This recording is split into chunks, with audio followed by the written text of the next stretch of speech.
Oh, geez. I sure hope Roger Goodell doesn't come from my Ravens ACLs. Oh, no.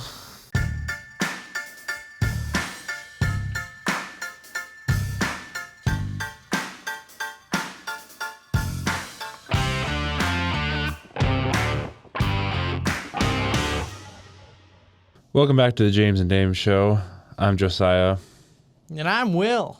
And we're going to go over Week 7 recap, trying to go over all the games that occurred this week. Going into this first game, the Denver Broncos visiting the New Orleans Saints. It was a tough game to watch, apparently. I saw a highlight of Bo Nix somehow overthrowing a receiver and underthrowing a receiver in the same area. Apparently that sums like that night up pretty well. I mean, it was I think it was a really good game for Denver. You saw Mike McGlinchey return, so that offense kind of took a step up. Continued dominance for the defense. I think that defense is trending towards potentially a top 5 defense in the league. They're playing very well. Mm-hmm. Obviously, Sean Payton, homecoming game, playing in New Orleans. Coached a real good game. Happy for him. My question on the Denver side is, where has this offense been all year? Because they are playing the Saints. They are playing the Saints, and there's points to be made on that. But, I mean, they came out and actually established a run game, which is what they've been needing to do. The offense actually was moving. Bo Nix actually played a solid game and actually looked like, beyond just winning games, he actually looked like a good quarterback, beyond just one that can win.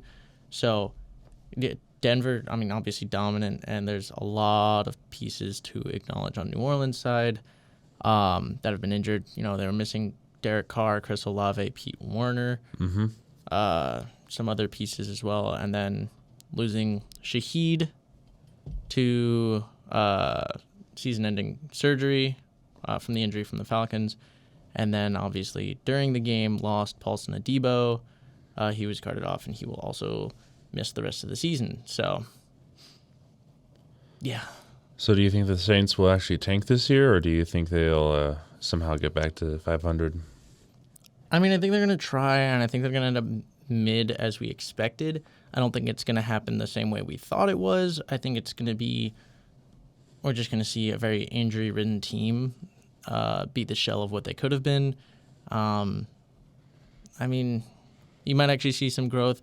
If I were them, I would look at, developing and just looking at the players you have, the young ones. Rattler went out there.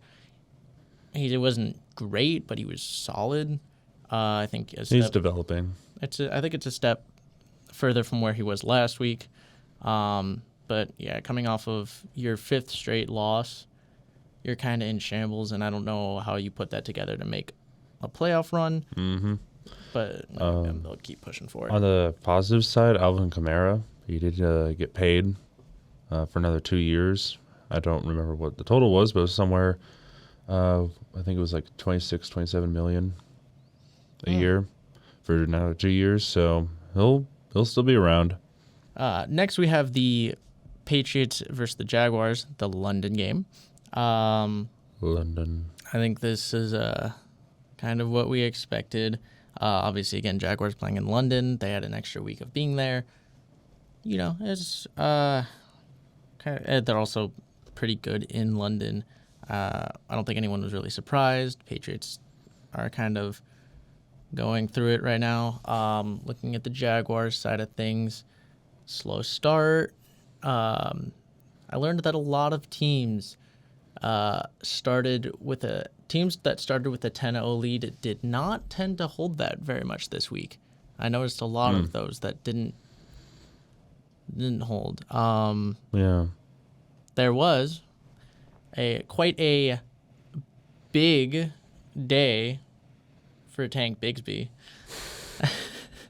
And also a good game out of Brian Thomas. Mm-hmm. Brian Thomas had a field day. Yeah. So Jaguars they leaned on the run game. like I mentioned, Tank Bixby, hence the horrible pun. And they actually seem like they put some things together, played kind of a complete game. Again, not against a great team. It was a decent game for what they've been putting out. Yeah, I mean, if they can do that going forward, I think they can actually. That's like what they should be, just in general. But they've not shown that a lot at all this year. Mm-hmm. So, finally getting to that, and I mean, again, we've seen with what stats have provided under Doug Peterson, the Jaguars are really good coming out of London. So we might actually see them kind of fix things up, turn things around.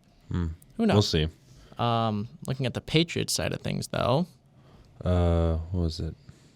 I believe it was Belichick went online, and I'm pretty sure he defended Mayo and the Patriots and their performances, saying that they're not soft, that they're just working on stuff. Or I had that flipped. I believe he defended them, but not Mayo, because Mayo is the one who called them a soft football team. Okay, so then I did flip him. He's defending the team, I think. I mean, but kind of to be honest, they are kind of a soft team. It is weird for that to come from a coach, but I mean, there's just not a lot there. I feel like there's not a lot of hope for this season, and I think there needs to be a lot of shift, because I think the one thing you do pull out of that game is Drake May. He didn't play great, but he showed a lot of promise. Yeah. And that's what you should be looking at, is you're trying to understand if he can be your guy going forward. The run game didn't do well. Drake May and Ramondre Stevenson both were tied for the most at 18 rushing yards. So that's just not a good look, especially when that's supposed to be your strength. Just a lack of offensive talent. But if you're the Patriots, do you feel good about, maybe not this year, but like years to come with some of the pieces you have? Yeah. I don't know. They're definitely looking towards the draft right now, especially this early. Seattle visiting the Falcons. Interesting day. Metcalf holding a defender like Darth Vader in A New Hope was a pretty good thing to see. A lot of people were saying holding on that call, because he was basically holding him by like the collar or whatever it was. It wasn't like the actual neck, but you know what I'm saying. I mean, I don't care. I mean, it's cool. It's funny to see holding him back with one arm. So disappointing day for the Falcons overall. Kirktober, man, I miss it. I don't know. Kind of, there wasn't much going from the Falcons that day, so there wasn't much to kind of look over. So, yeah, it was an interesting game, in that it ended way more lopsided than I feel like it was for 3 to 4 or 2 to 3 quarters of the game. The game got really out of hand late. That came off of 3 straight Kirk Cousins turnovers that all ended up coming out to touchdowns. So there was 21 unanswered, and just a tough time. Defense, especially for the Falcons, folding late. But looking at what the Falcons did well, they actually utilized Bijan pretty well. They had a strong run game. I saw some Kyle Pitts, so they're actually utilizing some of those star pieces that they've gotten in years past. Where they kind of ran into issues was they had offensive inefficiencies and just mistakes, which put that game way out of reach late. But to the Seattle side of things, Kenneth Walker, he scored, I believe it was 2 touchdowns on his birthday. believe so. I believe it was a rushing. He had a good day, regardless of what he did. He did some nice plays. He actually showed up for once. A lot of people were thinking about cutting him from their fantasy rosters because he wasn't doing much. I wouldn't. He's a great player, but yeah. Some people. Not sure. Other than that, I mean, you saw the Seattle offense actually come back and bounce back game from Metcalf after a couple rough games with like fumbles, drop passes, and then Geno back on track maybe. Geno didn't look terrible. He looks pretty competent. He's never going to be like he's never been like a super efficient quarterback, but he's been like a big play guy, which we've not seen a lot of. But we saw a lot more of it, I feel like, this last week. So let's see if they can keep that up and keep it on track. And if they can, then maybe they'll, keep winning and continue to look good. So, Yeah. yeah, good win for the Seahawks. Titans and Bills, we'll go with. 34-10 to Bills. Again, another game that started out with the Titans having a 10-0 lead and, completely just blowing at 34 unanswered points. It was a slow start for the Bills. Okay. 0 first downs in the first quarter. But that entire, the whole team came to life in the second half. 66 yards in the second half with an interception. Only one drive, I think, allowing more than 10 yards. Amari Cooper, debut touchdown. First catch was a touchdown. A couple of people were saying that, he didn't know his route because I think he was checking in with Coleman, I believe it was, who he was lined up with. And Coleman was like, no, you need to go this way. He's like, okay. According to Amari Cooper, he knew the routes. He just wanted to confirm it. Was it on his touchdown? It was on his touchdown. Oh, well, I sure hope so. Everyone just ran streaks. Yeah. Everyone just ran straight down the field. So I know. That's why I was like, I sure hope so. No, I don't know. I did see that clip, so I don't know. Moving on to the Bungles and the Cleveland Browns. A bit coming off of that game. Bengals took the opening kickoff for a 100-yard touchdown. Good for them. Defense is a little sloppy still. Browns on that side, quite an interesting day. Nick Chubb is back.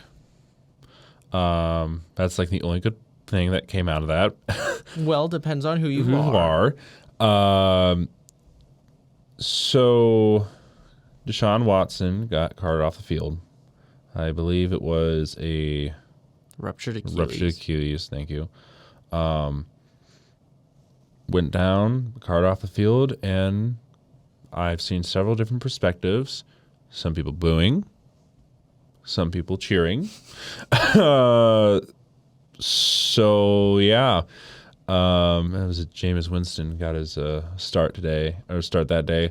Well, actually, Dorian Thompson-Robinson was the guy who went in first. He just eventually got benched. Okay. But still, Winston got his start. He did. Yeah. Myles Garrett, however, went on a press conference and said that the Browns fans should be ashamed for booing Watson after the injury.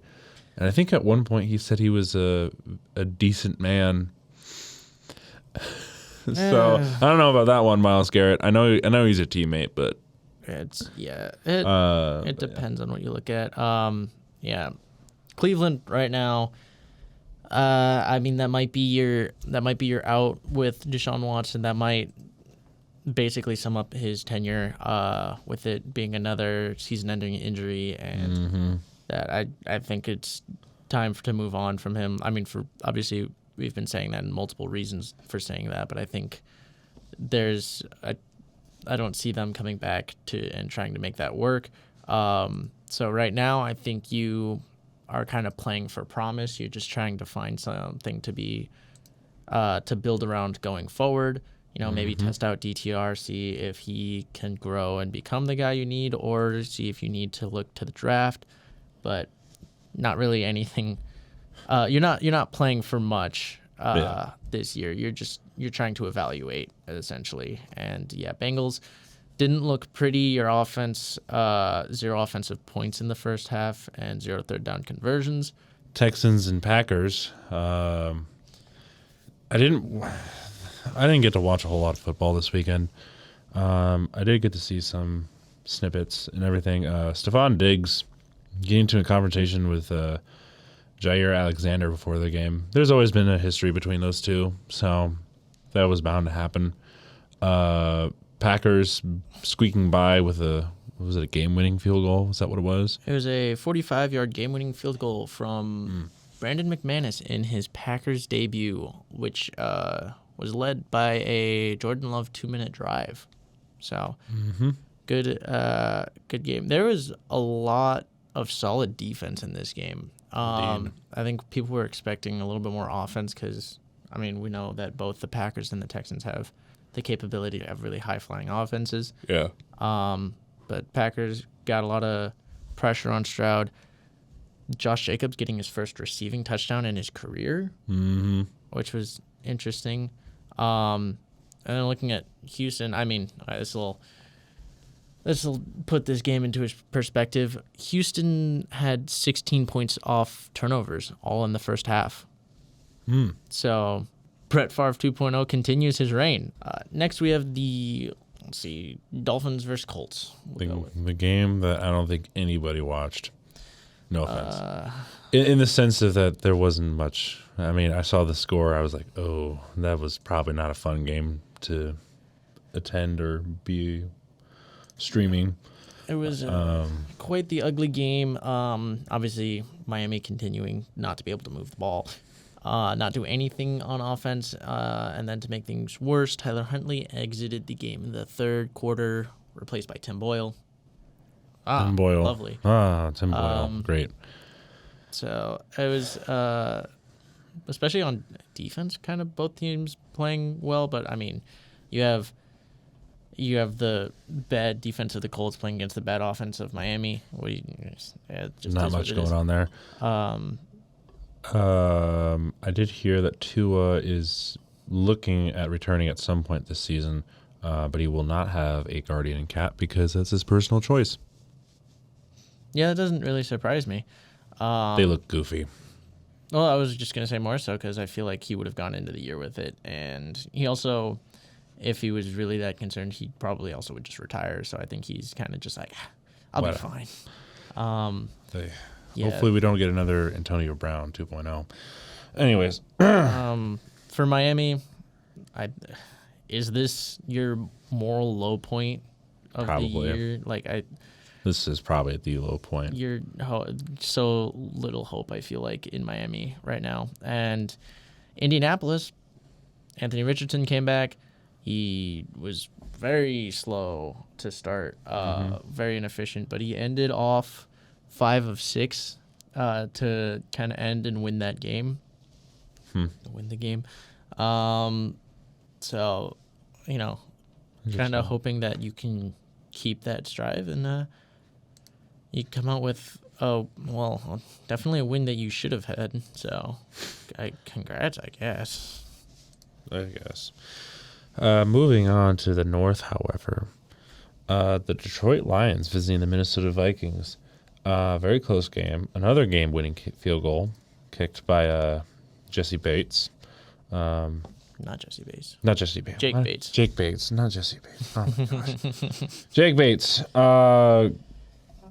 I saw a short press conference clip of him saying that 18 months ago he almost gave up on football. He was working as a bricksman or whatever it was, and he was making bricks, I think. I'm not sure. But yeah, 18 months later, here he is in the NFL again. Or not again, but he's playing football again. So good for him. Is it wide receiver Jameson Williams suspended 2 games for using performance-enhancing drugs. There's always going to be a couple of those throughout the year. This is his, I believe, second missing time due to suspension. Yeah. First infraction, of course, being betting on games. This time it's, so a little bit of a troublemaker. You're going to have a couple of those in every team. Actually, looking at this game, though, it was a fun game to watch. It was a lot of back and forth. Goff did very well, especially early. The Lions defense stepping up, that secondary playing very well. Very good game from Brian Branch. They were able to outlast that Vikings defense, which has been very good this year. Montgomery exited for a little bit of the game. Gibbs came in and, did pretty well while he was out. Yeah, he did fine. He did come back in the second half. And then Detroit edging out Minnesota again, like you mentioned at the end. That gives them the division lead. If you look at the Vikings side, again, it was just a back and forth game. Darnold was just outdueled by Goff, but both Did really well. But it was a very good game in multiple facets. So it was a fun one to watch. Moving on to the Eagles and Giants. I mean, Giants are Giants. They're not going to be any good. Eagles actually did something on offense and defense. Sure, it was the Giants, but still something. Barkley actually chose not to break his personal rushing record and wanted others to get playtime, which I think is pretty cool.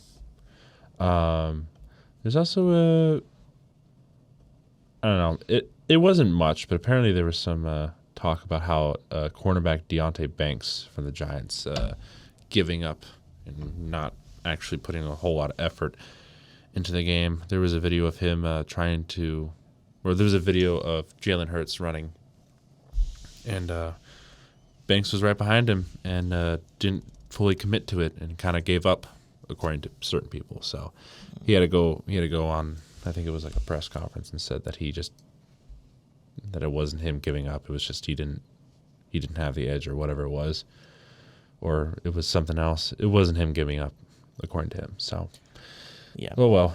It was not a pretty day for the Giants. It was not much to really take away other than, Giants weren't able to stop the run at all. Dexter Lawrence played well. There were 9 first-half sacks between both teams. Jones was actually sacked. Daniel Jones was sacked 7 times, and he was eventually benched or taken out, whichever, for Drew Lock, who came in and didn't necessarily play any better. Got Drew Lock on the Giants now. Eagles just, yeah. I mean, Eagles did what they needed to do.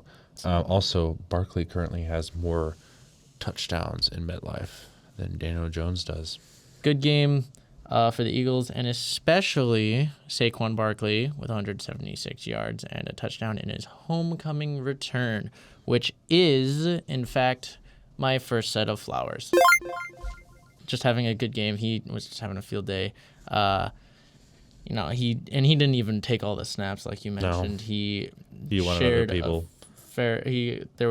He also had a lot of big plays where he would come out and let Kenneth Gainwell go in, and he kind of had a good game as well, and just kind of did whatever they wanted. So good showing for the Giants.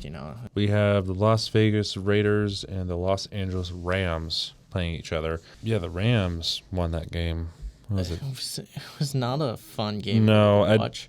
There's some cool stats, I guess, but nothing like, the game itself. Well, this is not one of the cool stats. Aiden O'Connell was injured in that game. He will be out as he's been placed on injury reserve. Expected 4 to 6 weeks with a thumb injury. Good game for Brock Bowers. They started targeting him late, which is, as you should when you literally have no one else. Yeah. We saw Minshew come in, throw 3 interceptions, I believe it was, and that was it. That was kind of it from what I've heard. Yeah. So looking at it's the not a great day to watch. Rams side of things, O-line still not playing well, but obviously very injured, very beat up. Kyren Williams extends his streak of consecutive games with a rushing touchdown. It is up to 9 now, so I believe that is one of the higher current streaks in the league. Sweet. And then Rams had 20 points off of turnovers. Of their 20 points. So all of them came off of a turnover. They were not by the defense, but off of the turnovers. thanks, Raiders. And then looking at actually some buzz with both of these teams following the game. The Raiders went out and acquired Desmond Ridder as they're getting depth and looking at young guys because obviously quarterback position is not great. But interesting news for the Rams, they have apparently opened up to trading Cooper Kupp. Which is crazy. Uh, I'm not going to lie. It is, but like, is this the Rams, turning to a rebuild? Are they fully accepting the idea of a rebuild, or just maybe reload? I don't know how you want to describe it, but is this them giving up on their current roster and looking more towards the future, or do they just not feel? Because I feel like Kupp is still a really good weapon. I don't feel like he's worth. He hasn't really regressed. Giving away, but he's just been injured. But yeah, that is an disappointing interesting one. Interesting, and I'm looking forward to seeing how that develops. As maybe we'll see some other big trades. Yeah, it's just disappointing on my part because I thought he'd stay a Ram for. I know he's currently still a Ram. I'm just saying that if he does get traded, I'm going to be a little disappointed because I thought he'd be a Ram for life. But we'll see. But moving on to a game that maybe like 2 Panthers fans ever watched. Commanders and Panthers, 40-7. That was it. I don't know what else from that game. I got stuff. You want me to? I can take this one. Let's see. Sticking with Carolina's side first, an early screen thrown to just the wrong guy. Thrown to Fowler for pick 6 early in the game for Dalton. Not a good start, and the game just didn't get any better.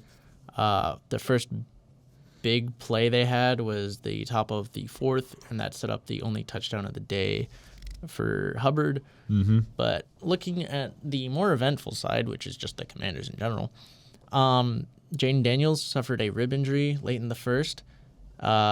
He's currently listed as week to week, but he was replaced by Marcus Mariota, who him alongside Cliff Kingsbury are getting my second set of flowers. It wasn't a particularly great, like super amazing performance, but it's looking at, he was 18 for 23, 205 yards, 2 touchdowns, 34 rush yards. He was efficient. He's a backup quarterback who's kind of, he was a first-round pick, and he's kind of just lost his way in the NFL, I feel like.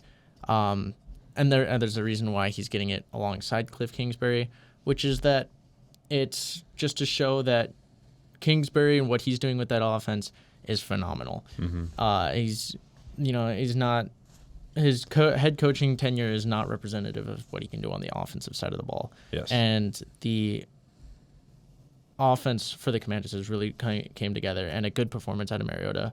I'm just very happy for him. I really like Marcus Mariota, and to see him come back and perform like that in I think that's the most he's played in quite some time, and just very happy for him. And it was just a really good performance by Mariota and, again, Kingsbury. Then there's a different game that people wanted to watch, Chiefs and 49ers. Let's see. There's a lot from my side. There was a missed call on Malik Collins for punching Mahomes in the neck.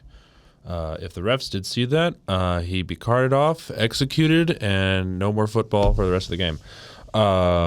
So, you know how it is. What is it? 49ers, Ayuka also carted off to the locker room after suffering a, was it possible ACL tear? Is that been confirmed yet? A torn ACL and MCL, I believe. MCL, and okay. He's out for the season. So, good for waste all of a that contract. Money. Yay. Then was it Trent Williams punching Brian Cook in retaliation to being hit and got ejected from the football game. I think both should have been ejected, honestly, if you're going to, be evenly fair, because Cook was also being a nuisance as well. Mm-hmm. So I don't think that should have been. It's either both of them get ejected or neither of them get ejected. That was one of those situations. But then again, Williams is a hard hitter, so that makes sense why he got ejected, and maybe Brian Cook did not. Yeah, I mean, it's the classic case of it's always the retaliator who gets in trouble, which is stupid. all the way down to grade school. But it's was it terrible onside kick as well that I saw towards the end of the game? or like a clip of it, which was sad. Oh, that was the one that didn't even go 5 yards. No, it just went like 3 yards or something like that. So And then Deebo Samuel was actually hospitalized with fluids in his lungs. And technically, I think I saw it somewhere. There were signs of that like before the game, like either that Sunday morning or early as like Saturday night. So Niners are injured. Also, the dumbest stat ever, or at least in recent memory, Mahomes is finally undefeated for his first 6 games in his career. But he is terrible this year with a 6 to 8 touchdown interception ratio, which is dumb. I think that is like the dumbest way to get to 6-0. I don't know. Yeah, Maybe that's just like, you know, Mahomes is Mahomes. You think he'd be like, I don't know, either flipped of that touchdown interception ratio or like, you know, really good, like as he normally would be. But for some reason this year, he's just not good. I don't know if it's just a regression or it's just an off year or it's just taking him a really long time to get going. I don't know what it is. So, I mean, I think it's it's several things. Like you mentioned, with that 6 to 8, it is his 6th straight game of at least one interception this year. It's I think part of it is, you know, it's like still preseason. He doesn't need to try as hard. I feel like they're playing sloppy, but they're still winning games because they can. Everything is made to look easy. I mean, there were several plays that just look like they don't need to try that hard and they can still make stuff work. But looking at like the 49ers side of things, obviously they're banged up, but still their offense has not been good. They've made many mistakes. There's an inefficiency with their run game. At least last week there was, and I chalk this up. It has to come down to coaching because there's not an issue of skill in that locker room. We'll move along though. Oh, let's keep. Oh, great! More discussion about this stuff. New York Jets and the Pittsburgh Steelers. I didn't get to watch that game, but oh my gosh, I can only imagine how painful that was. It was actually interesting for the first half. The Jets had the opportunity to go into half 15-6, but an interception allowed the Steelers to go down and score. And yeah, basically the Steelers allowed a 31-0, or the Jets allowed a 31-0 run. You were looking good going into the half until that turnover, and from then on, the Steelers kind of just continued to pull away. They did. They did not let up on the gas. So Jets have many concerns. Very sloppy second half. Very incomplete game. They have another team that has the talent, but they're not playing to the level it is. Devontae didn't record a catch in the second half. He didn't play well in the first half, but at least he had 3 receptions. His first pass, the first pass to Adams was a drop. There's a lot of things wrong with the Jets, and they do not have a lot of time to fix those problems. No. I mean, Redrick and Jets, they reached an agreement and will show up Monday. So that's going on. Don't know if it's completely finalized or not. Apparently, there are also teams who reached out to trade for Garrett Wilson as well. Which doesn't surprise me. It's interesting because I'm curious to see if that actually kind of goes through, because that wide receiver room is a little full now. I mean, it's just a case of, I don't think if the Jets continue to let Rodgers kind of dictate who gets the ball and doesn't spread it around to the actual talented players and, get rid of the attitude issues that kind of matched there of Russell Wilson 2 years ago. Yeah. Which, you can connect the dots as to why where those are coming in. But letting your QB run the team, we've seen doesn't work and is an attitude thing. And the Jets kind of need to get on top of that. Otherwise, they're not going to go anywhere. So Garrett Wilson is one of the most talented guys on that team. They have a lot of talented guys, but they're not utilizing him. So they need to, again, they have a lot to work on. Looking at the Steelers. Wilson threw his first touchdown pass with the Steelers. There was that. So we saw his debut. He kind of started off slow. He had some big plays. A lot of people are very impressed with him. I'm not super impressed with him. they're gonna. What was the trade agreement that Fields had to start? What was it? 51% of the snaps. 51%. So Wilson is going to take. They're going to have him take as many snaps as possible, and that was evident when the Steelers were up 30-15, and Wilson was still taking snaps. I'm like, he's going to anything to get the snap percentage count for Fields as low as possible is what it's going to be until you hit a comfortable point, and then you're like, all right, we can throw him back in there. But again, Wilson, a lot of people were very impressed with him. I thought that, maybe it's a little bit more vintage than what we saw with him at the Broncos, but he had a lot of misfires. He wasn't super efficient the entire game. He got hot later. But the Jets were just not doing well. They didn't really care at that point. From what I've heard, George Pickens is a large reason why Russell Wilson did well. Because Russell Wilson would actually throw to George Pickens. Yeah, well, he threw to George Pickens, and George Pickens actually decided that he was going to actually go get the ball. So, a good game from Pickens for sure, and I think he definitely bolstered the view on Wilson.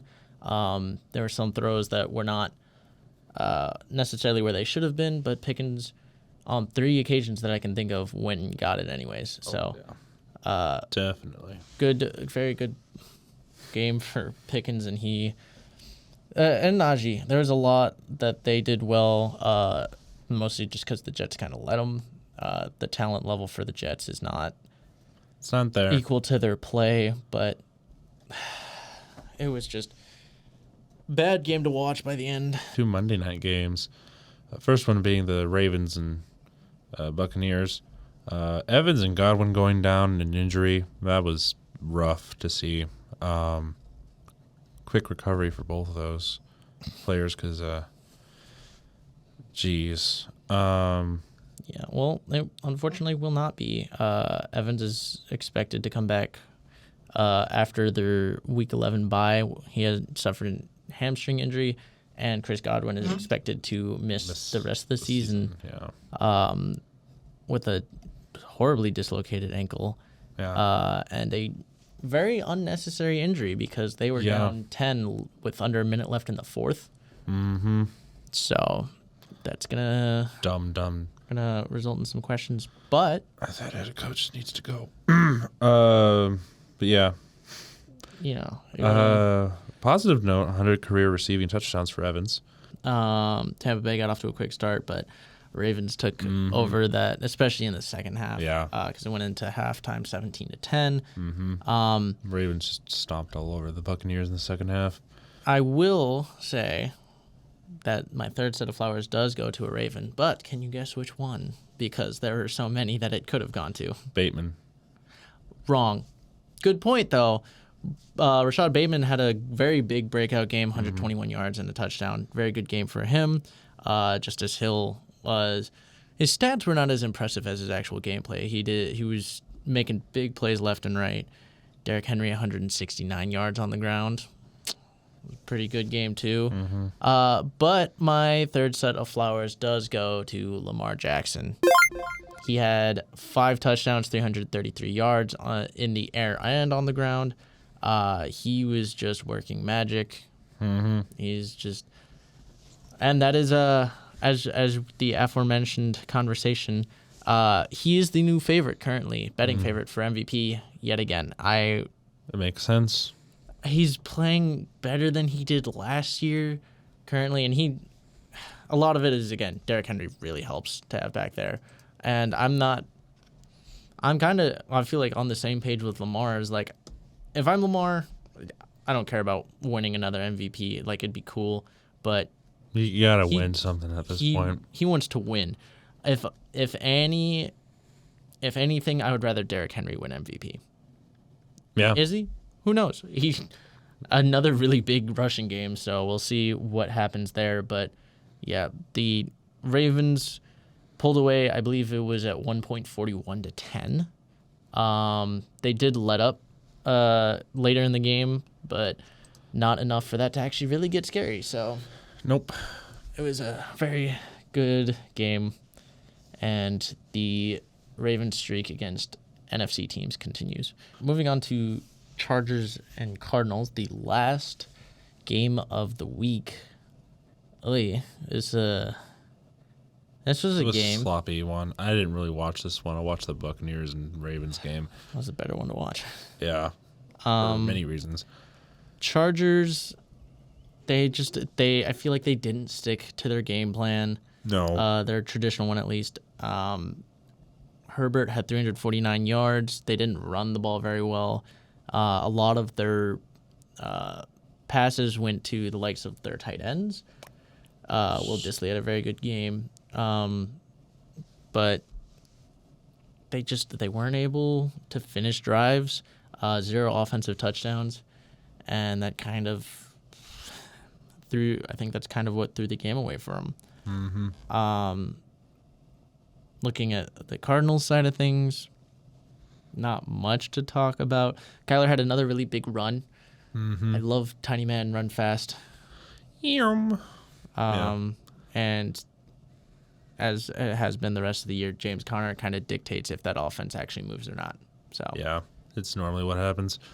I just also learned last night that Jalen Reagor is on the Chargers. And what was it? It was a play where he caught the ball, went to dive for the end zone, I think, or run to the end zone and got the ball punched out. Yeah. So Jalen Reagor's still doing Jalen Reagor stuff.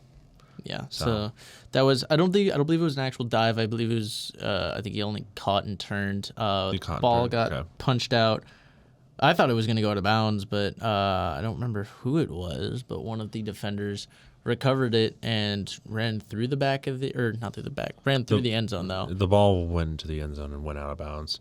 No, because it was recovered by one of the Cardinals, but I think it was close enough to the end zone where I thought it was. They deemed it a touchback, I believe. So that was a funky play, and also looking at how that game ended, very costly, even though it was very early in the game. Oh well. It wasn't a super exciting game, but Cardinals pulled out a win. Somehow I can never figure out with them what they're doing. So, I guess we'll move to power rankings though. So starting with my number 10, I have the Pittsburgh Steelers. I had 4 teams up for this number 10 spot. So I guess they'll kind of be like honorable mentions. Those being the Broncos, Seahawks, and Eagles. Interesting. All having very solid wins against teams that haven't been playing very well, except for the Seahawks. But the Seahawks they've not been playing well recently, but they had one good game. So all pretty big like blowout wins though. I decided to give it to the Steelers though because I feel like they've been in the top 10 recently. Semi-recent. Actually, I think they might be the only one who's been in the top 10 this year. Mm-hmm. For me at least. Again, playing a talented team. They haven't necessarily been good, but they are talented. Continuing to look good, and just again, there's that defense. There's so many facets, especially if they can manage to get their offense going, they'll continue to move up and up. But they move back into the top 10 this week. Cool. I have the Buccaneers at number 10. Obviously, it was a disappointing loss to the Ravens. Still a really good team. However, you just went up against one of the best teams in the league. So it's just kind of unfortunate that you had to run into them. Good game overall, at least for a while. And then you kind of got away from you. But still a good team. Yep. Still in the top 10. I actually have the Buccaneers at 9 for a lot of the same reasons. Maybe less so of those reasons, but also because of the guys you just lost going forward. Yeah. It's gonna be a big hit on your offense going forward. Maybe they look at trading, getting someone to kind of hold them over, as you won't have either of your starting 2 receivers until after the trade deadline. So something to look forward to. But I also have the Buccaneers at 9, just one spot above you. I have the Steelers at number 9. So there was that. Pretty much the same reasons. Great defense. Offense is there, I guess. They've been looking a little bit better recently, but overall, that offense they're literally the Iowa Hawkeyes of the NFL. So all great defense, but offense is interesting.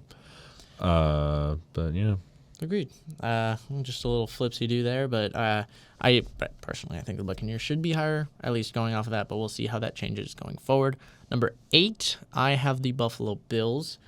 Yes, a very dominant win, but against a very battered Titans team that didn't even have their starting quarterback or starting cornerback. Yeah. And one of their better running backs. And it took you a while. You only played one half of football. So I'm not moving you down necessarily. I'm not moving you based off of your own play because you blew out a team you should have blown out, and you didn't do it in an entirely impressive fashion. So you're staying there, and you're there because of the teams around you, not because of your own play. I have the Washington Commanders there. Kind of, I wouldn't say similar. You beat up the Panthers. Yeah, I guess.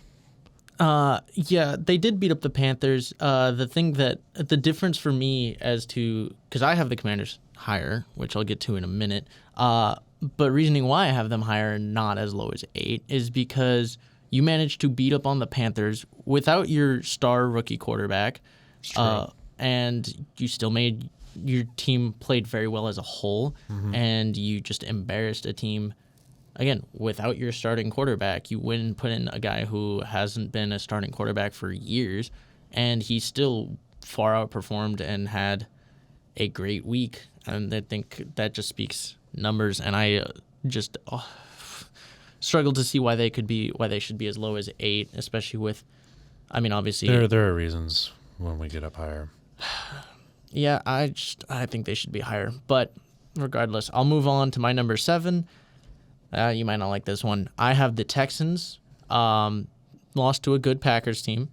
Had some struggles, but largely the reason why they dropped. And I only dropped them, I believe it was 3 spots, and it's because only 2 teams passed them.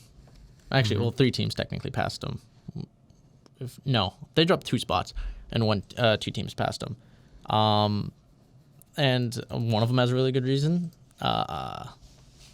Which you'll see in a minute. And the other one, I'll get to that as well. But yeah, you're not a bad team. You're just think that the top 7 teams right now are really good. I think. You could even argue top 8 for me because I also have the Bills. So if they play up to it, there's a lot of really good teams, and I just think the Texans, they're going to drop a little bit based off of just another rough week for C.J. Stroud, his second of the year. And fair. Yeah. I have the Bills at number 7. Only reason why they're ahead of the Commanders right now is just lost their starting quarterback. Their backup is really good. But I don't know. I feel like they're pretty interchangeable in my opinion. So I just have the Bills up there just because. I don't know. I don't know. Allen's really good. He's had plenty of time to develop into a really good quarterback. Obviously Daniel's first year and everything, so I don't know. Bills are not as injured as Commanders are really only missing Jake they're only Daniels, missing and he's week to Allen. week. They're missing Allen on defense. Oh, yeah, but even without him, their defense has continued to grow. So and Cooper on the Bills, like in the sense of the additions.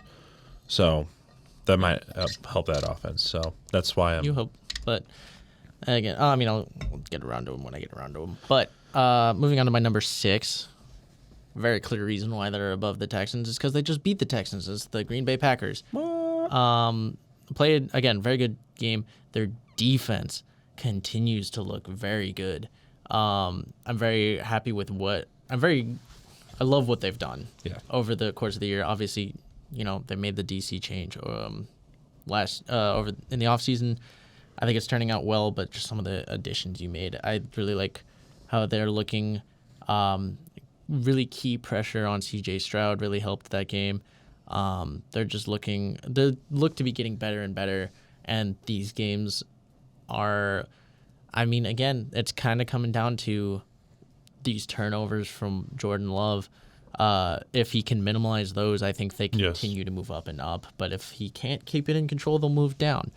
Right, so they're at 6 because, he's kind of back and forth on it. So he makes a lot of really good plays, but he makes some costly turnovers. And that kind of dictates where they lie because I think the rest of the team is really good. So 6 for the Packers.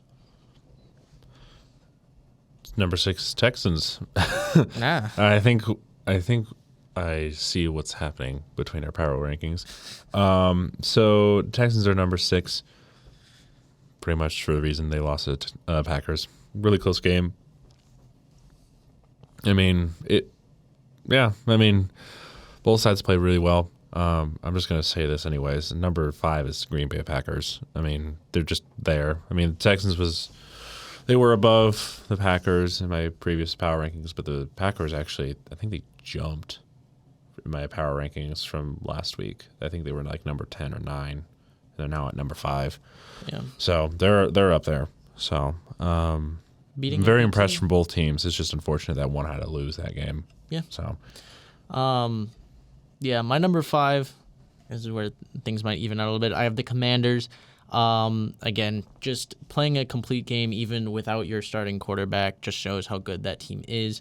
And a lot of, there are definitely some new pieces for sure, but I think a lot of it is pretty similar, and the difference between this year and last year has been coaching.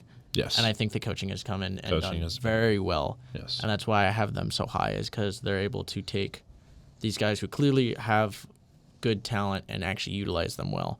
And even though you're missing Jaden Daniels, or you missed him last week, it didn't show. If you looked at the score, you wouldn't have known that it wasn't Jaden Daniels. And you go into next week, he's week to week, Jaden Daniels, with his rib injury. Nothing severe, so he might play next week. I really hope he does because of the matchup, but he might also sit and play the following week. We'll have to see, but I think that team, even without him, is in pretty good standings. So I agree. That's why I love what they're doing, so I have them at 5. Sweet. Then we get to number 4. I guess I'll continue the back and forth. I have the Vikings at number 4. Ooh. Because of things that have been moved around on my power rankings. It was a big drop, obviously, from number 1 to number 4.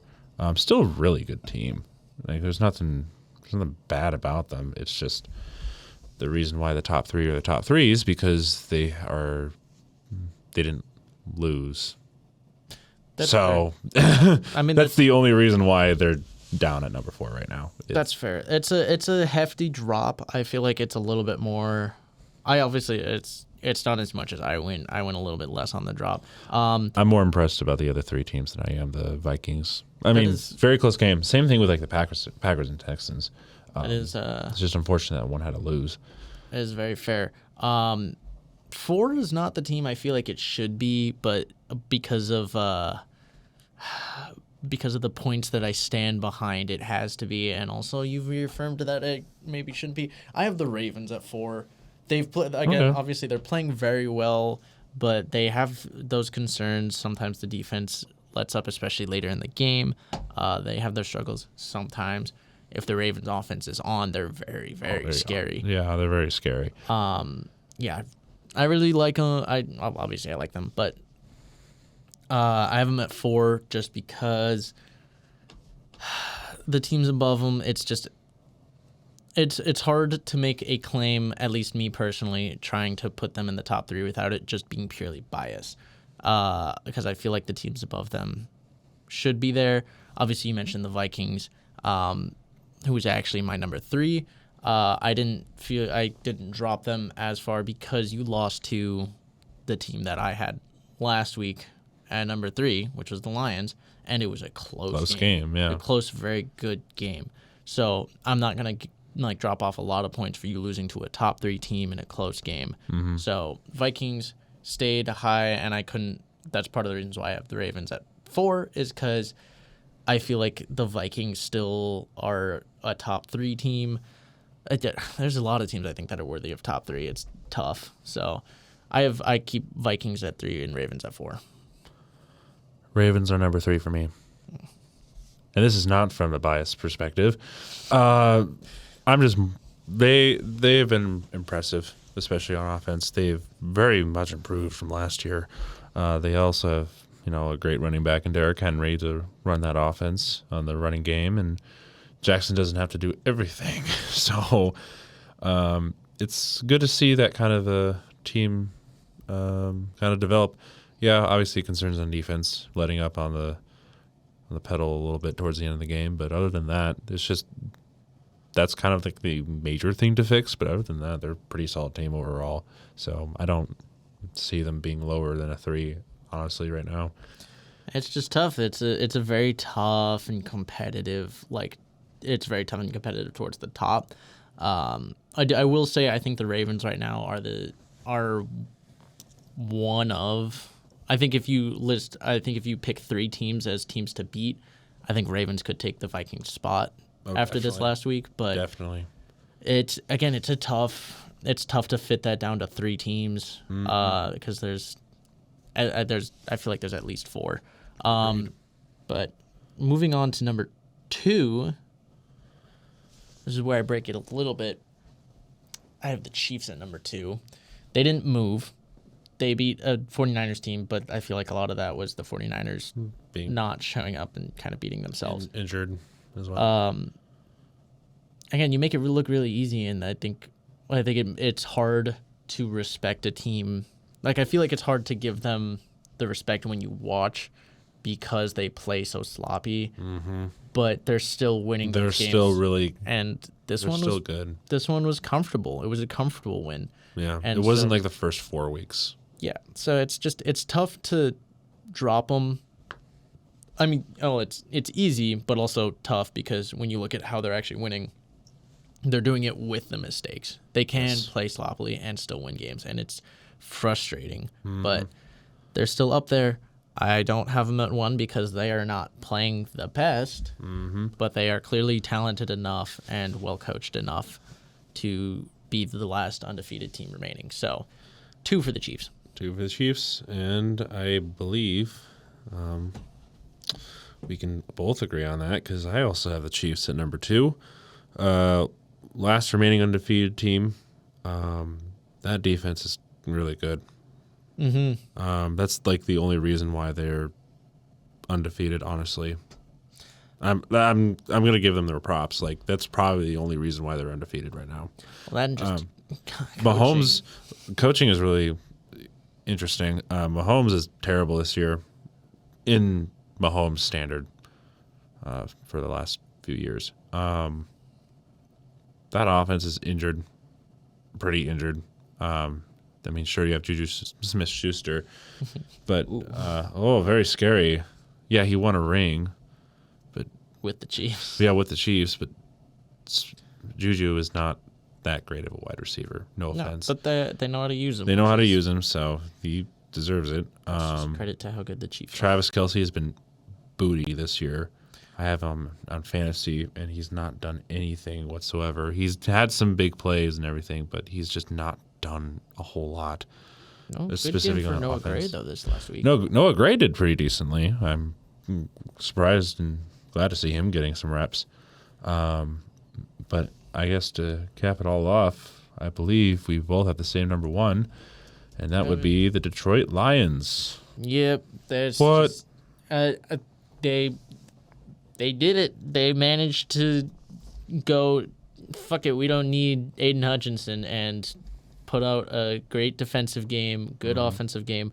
I think the only thing on the offense that I really saw struggling was the O-line, which was interesting. But Even also, then, it was fine. yeah, even then they fixed that pretty quickly. And again, I think a lot of that is attributed to just the Vikings pass rush and blitz heavy defense, which is tough, but they eventually They got it. figured it out, and they played very well, very well. They and know what they're doing. they deserve a lot of credit, and good for the Lions. I think it is well deserved you getting up there at 1.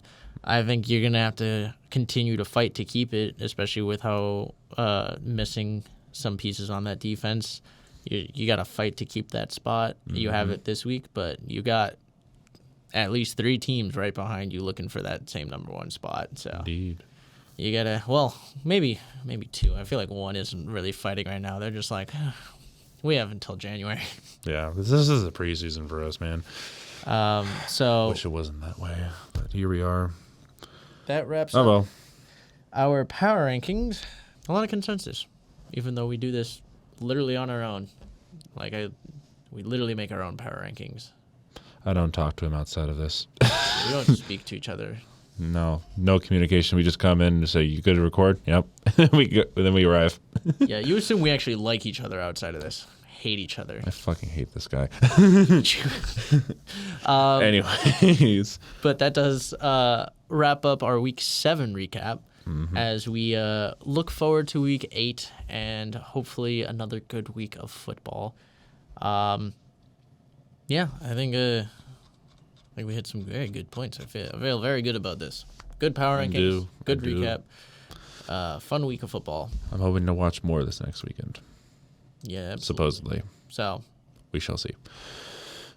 Anyways, thank you all for joining us for this week's recap. We'll see you guys in the preview for Week 8. We're going by really fast. So we'll see you then. See you. bye.